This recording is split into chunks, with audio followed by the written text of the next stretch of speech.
Selamat berjumpa kembali sahabat seperjalanan di dalam layanan audio untuk menolong kita bersatu teduh setiap hari. Tema renungan kita berjudul Terguling dari Tahta. Firman Tuhan terambil dalam 2 Samuel pasal yang ke-17 ayat yang pertama sampai dengan kedua. Demikian bunyi firman Tuhan. Berkatalah Ahitofel kepada Absalom, izinkanlah aku memilih 12.000 orang, maka aku akan bersiap mengejar Daud pada malam ini juga. Aku akan mendatangi dia selagi ia lesu dan lemah semangatnya dan mengejutkan dia. Seluruh rakyat yang ada bersama-sama dengan dia akan melarikan diri, maka aku dapat menewaskan raja sendiri. Mari kita berdoa.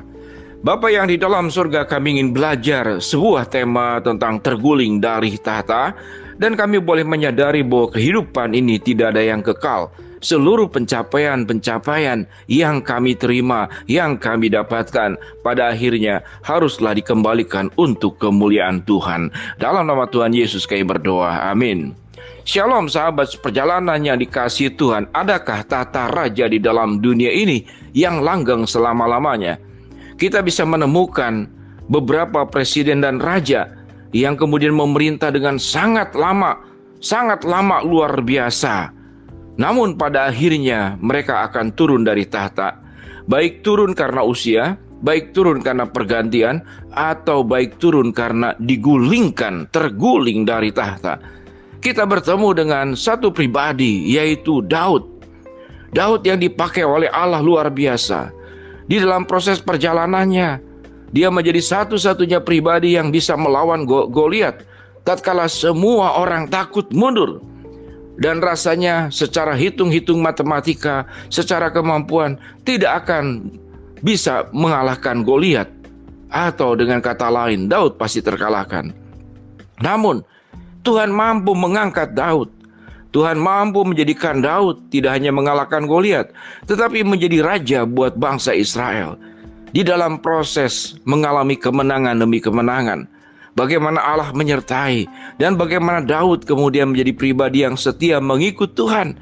Namun kelengahan, namun karena kesombongan, karena gila kekuasaan, gila kepada wanita, menjadi pribadi yang paranoid dan menjadikan dirinya pusat segala-galanya dan menjadikan dirinya Tuhan. Kita paham dengan jelas sahabat seperjalanan bagaimana kemudian Daud membunuh Uria lewat tangan yang lain, mengambil istrinya. Belum kemudian perbuatan-perbuatan yang lain yang mungkin tidak tercatat di dalam Alkitab. Karena usia Daud yang sedemikian panjang, entah apa lagi yang dilakukan. Hal-hal yang sangat umum dari yang raja adalah memiliki banyak istri, memiliki banyak gundik, kemudian melakukan tindakan kesewenang-wenangan. Padahal dengan jelas Alkitab mengajarkan bahwa kesetiaan pasangan itu hanya satu orang dengan satu orang berlawanan jenis, yang dibangun didasarkan kebenaran firman Allah, itulah yang bernama dengan rumah tangga. Tidak ada seorang pun yang akan terus-menerus berada di atas, dan kita terbukti yaitu Daud terguling. Kita paham dengan jelas siapa itu Ahitofel. Ahitofel adalah penasehat Daud yang kemudian beralih menjadi penasihat Absalom. Absalom adalah anak Daud. Anak Daud pun karena keberdosaan Daud, kemudian Absalom melakukan penyerangan menggulingkan Daud. Ahitofel juga adalah satu pribadi yang awalnya penasihat Daud, namun kemudian setelah menjadi penasihat anaknya itu Absalom, berencana untuk membunuh Daud. Bagian bacaan Alkitab yang kita baca tadi dikatakan, Ahitofel berkata kepada Absalom, izinkanlah aku untuk memilih 12.000 orang, maka aku akan bersiap mengejar Daud pada malam ini juga. Karena Daud di dalam pelarian bersama dengan prajurit-prajurit setianya. Dan apa yang firman Tuhan katakan, aku akan membunuh dia, menewaskan raja itu sendiri. Sahabat seperjalanan, tatkala kekuasaan, baik yang diterima Daud, baik yang diterima Saul, baik yang diterima Absalom, atau siapapun rajanya, tatkala kepercayaan-kepercayaan yang diberikan oleh Allah kepada kita, mungkin kita bukan raja di zaman terdahulu, mungkin kita menjadi orang yang punya kekuasaan pada bidang-bidang tertentu, Maka hakikatnya sesungguhnya kita adalah raja bagi lingkup tersebut. Kita menjadi raja buat pegawai-pegawai kita. Seorang guru, seorang dosen mungkin menjadi raja buat mahasiswanya, buat siswanya. Atau para aparat-aparat pemerintah menjadi raja buat yang dibimbingnya, buat masyarakat. Atau kemudian negara-negara adidaya menjadi raja karena kekuasaannya buat negara-negara yang lemah, yang bisa ditundukkan, yang bisa ditaklukkan. Apa yang akan timbul? Dosa apa yang akan timbul tatkala kita menjadi raja pada bagian kita masing-masing? Kesewenang-wenangan, kesombongan, tekanan, ketidakadilan, kemunafikan, kemudian dosa-dosa lain yang dilakukan untuk kebutuhan-kebutuhan pribadi. Sehingga dengan demikian, sahabat seperjalanan, tatkala kita diberikan kemajuan, kita didudukkan di tempat tertentu, kita diberikan berkat oleh Allah.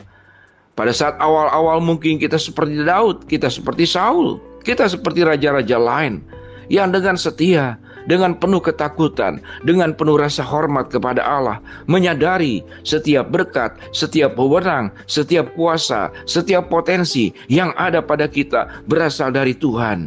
Lalu kita jalankan dengan penuh tanggung jawab dan rasa takut. Namun setelah kita memiliki cukup lama, makin berkembang, ada ketakutan orang kepada kita, ada ketundukan yang ada di bawahan kepada kita. Maka salah satu dosa yang menggoda setiap orang adalah dia menjadi raja untuk dirinya sendiri dan bukan Tuhan.